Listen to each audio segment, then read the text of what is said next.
But it's okay. I'll leave it. Yeah. Also from the member for Mooka, when will a new, I'm not sure if this is for yourself, probably for the Chief Minister, when will a new ICAC Commissioner be appointed? And given the number of interests in the conflicts of interest, within the NT, will this appointment be sought from outside the Northern Territory? Thank you, Member for Johnson, and thank you, by extension, to the member for Mooka. So that process won't happen until we've worked through what next steps are and what changes we need to make to strengthen the system. So that process is yet to take place. And the second part of your question. Will the appointment be sought from outside the Northern Territory? So I'm not, I'm not aware of every nut and bolt on how they advertise, but I believe that would be a national recruitment process. And just in relation to recruitment, I think, Acting Commissioner, you said that at the moment there are 5 acting recruiting processes, but also that you're holding off recruiting until the new Commissioner was appointed. I wasn't totally clear. So we've got 5 to restore it to what it was when I got there. Some of our money, of course, was tied up with the Commissioner then being, 2 Commissioners being on the payroll, if you like. So that money is now freed up. My assessment is at the moment we're operating with enough resources, with being on the payroll, if you like. So that money is now freed up. My assessment is at the moment we're operating with enough resources, once we recruit those other 5, but that additional money which has been freed up, I think is better placed with the permanent Commissioner going forward and putting his or her stamp on what the priorities should be. And just in relation to that, are you able to comment on the impact on the operations of ICAC of having 2 Commissioners being paid for an extensive period of time? Well, as I said in my opening statement, I really give credit to the staff there. Yeah. Their commitment to trying to make a difference and doing something good is second to none. Having gone in there, they are certainly in a better space than I expected in terms of what was going on, and they're very resilient. There's a lot of stuff. There was a lot of stuff happening, including the review and all that sort of stuff. So, yeah, I give full credit to them. The places continue to function, and I don't see at the moment any need to increase the resources. Obviously, that's available on a short-term basis if we need it. But in terms of a longer-term view on how that office might operate going forward, then I think that's best left to the permanent Commissioner. And my gratitude as well to the staff of ICAC. Just wondering if you could talk us through the current processes for handling conflicts of interest within ICAC. If any of us identify a conflict of interest, they are required to identify that to the others in the body. We have a fortnightly operations meeting which deals with all the matters that we're investigating. And when we're dealing with a particular matter that someone's declared a conflict on, they leave the room, and the matters are then dealt with by those that are remaining. I don't know if you're directing that to me, being a long-term Territorian, I'm not sure. I'm sure you're very familiar with it, yes. Conflicts arise all the time. Yeah. It's no sin to have a conflict. It's not an offence to have a conflict. It's a small place. It's how you manage that conflict is what is important. Yes. And that's what we're very aware of. Yeah. Excuse me, Chair, sorry, Member Johnson. I did actually have a follow-up question I was trying to get to you on the Member of Johnson's earlier question, so if I can just do that quickly. Yeah, so apologies.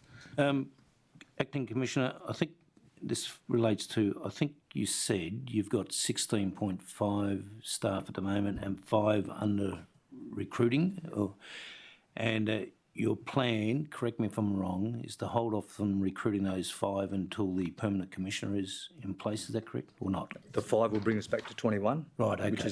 Which was where we were when I got there. Yep. And we've had people on and off because there's also some temporary vacancies from people who've left the office and found other employment. So the 5 will come in to make it 21. Is that correct? Exactly. Yeah. And then you'll hold off the rest till for the future Commissioner or whatever. Exactly. Yeah. Okay. Correct. Thanks very much. Sorry. Thank you. So just, one other question in relation to 2 Commissioners. How long were 2 Commissioners being paid for? I think 10.5 months. Thank you. Yeah, but the issue I think was Ms. Loudon was acting Commissioner. She was paid that, but she wasn't backfilled. So it's very difficult to recruit people with an open-ended back end. So the fact that the place kept going and functioning is a huge credit to them. Okay, thank you. And just finalising the conflict of interest questions, and yes, I know that's a big, we're a small place. We all work out ways to manage it. Is there anything that you can share in terms of how, in a tangible way, conflict of interest is identified and managed within ICAC?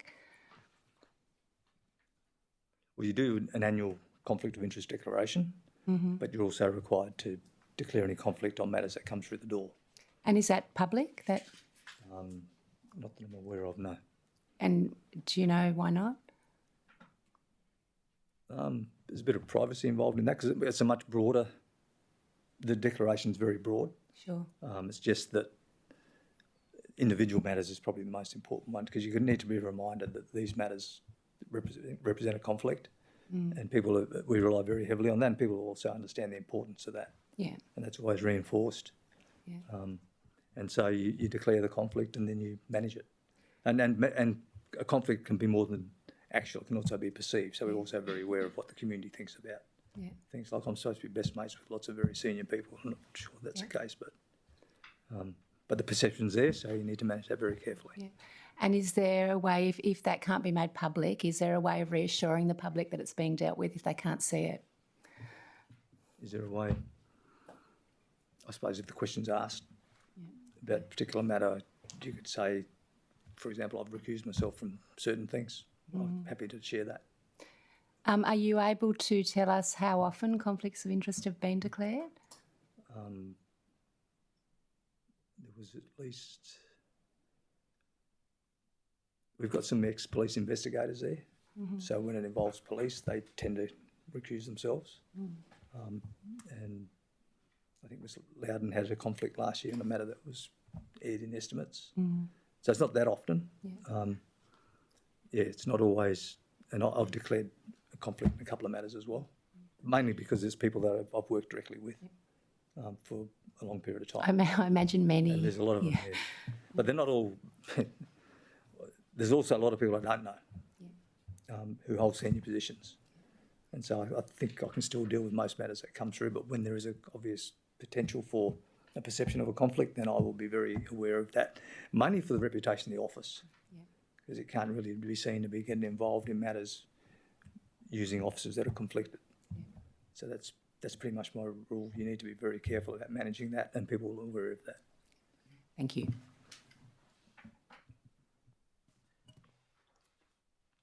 The committee will now proceed to consider the estimates of proposed expenditure contained in the Appropriation Bill 25-26 as they relate to the Office of the Independent Commissioner Against Corruption.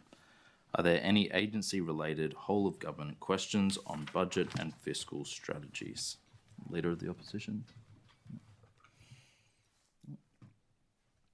That concludes consideration of agency-related whole-of-government questions on budget and fiscal strategies. The committee will now consider Output Group 5, Office of the Independent Commissioner Against Corruption, Output 5.1, Office of the Independent Commissioner Against Corruption, Operations. Are there any questions? That concludes consideration of Output Group 5. The committee will now take questions on Output Group 6, Corporate and Shared Services, Output 6.1, Corporate and Governance. Are there any questions? That concludes consideration of Output 6.1. The committee will now move on to Output 6.2. Are there any questions? Output 6.2, Shared Services Received. Are there any questions? That concludes consideration of Output 6.2 and Output Group 6. On behalf of the committee, I'd like to thank the Independent Commissioner Against Corruption for attending today. Thank you, Commissioner. Chief Minister. Thank you, and I'd also like to thank Mr Shanahan and Ms Clet for all of their work and the office for pulling it together, but of course the important work they do right across the Northern Territory, and it hasn't been the easiest of period, and they've done it very, very well, so I thank them. Thank you. The committee will now proceed to consider outputs relating to the Ombudsman's Office.